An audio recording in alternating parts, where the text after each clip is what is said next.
आत्मा की सवारी। यह एक दुर्भाग्यपूर्ण घटना है। एक बार फैजाबाद जिले के घोड़ाघाट स्टेशन पर एक दुर्गेश नाम का ऑटो ड्राइवर अपनी ऑटो लेकर खड़ा रहता था।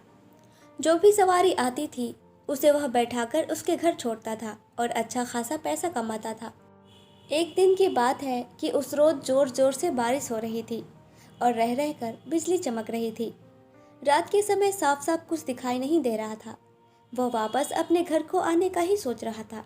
उसे याद आया कि 1 घंटे बाद एक पैसेंजर ट्रेन आने वाली है और वह फिर से वहीं पर रुक गया। इतने में और घना अंधेरा छा गया। अंधेरा इतना था कि एक हाथ को दूसरा हाथ दिखाई नहीं दे रहा था। इतने में ट्रेन आ गई और बिजली रह रह कर चमक रही थी। तभी ट्रेन में से एक सुंदर सी लड़की बाहर निकली जिसकी उम्र 19 या 20 साल रही होगी।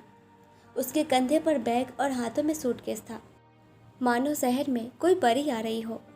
और वह सीधे मेरी तरफ आकर रुकी और बोली, मुझे रामपुर जाना है, क्या आप मुझे वहाँ तक छोड़ देंगे?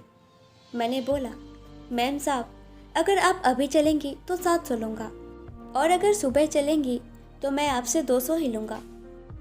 लड़की ने बोला, आप 700 ले लेना, लेकिन मुझे अभी ही मेरे घर पहुँचा दो।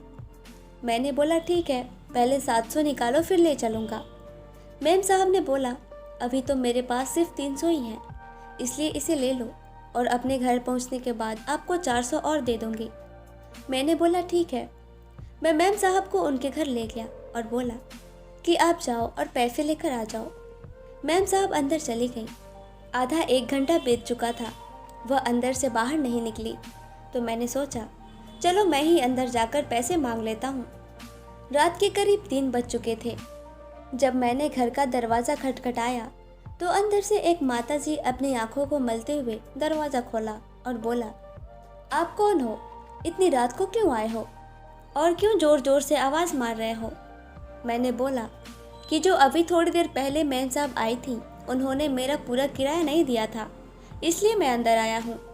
माताजी ने बोला कि यहाँ तो केवल मैं और मेरे पति रहते हैं, यहाँ पर तो कोई मैम साहब नहीं रहती हैं। कुछ बरस पहले यहाँ पर मेरी बेटी रहती थी जो अब नहीं है। मैंने पूछा, क्यों माताजी, अब वो कहाँ रहती हैं? बात करते करते सुबह हो गई। अचानक मेरी नज़र दीवार पर पड़ी। तभी मैंने देखा कि मैम साहब की फ़ोटो दीवार पर लगी हुई थी।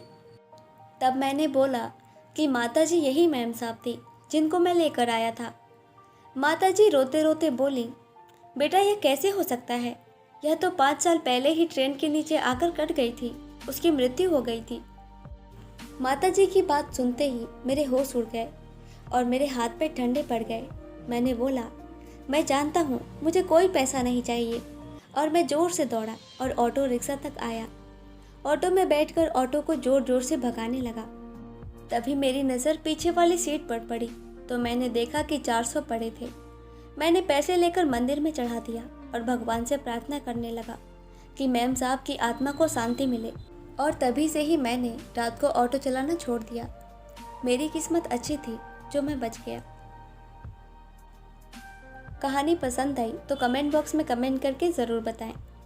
ऐसे ही ढेर सारी कहानियाँ सुनने के लिए हमारा चैनल ज़रूर सब्सक्राइब करें और लाइक शेयर करना ना भूलें। Thank you.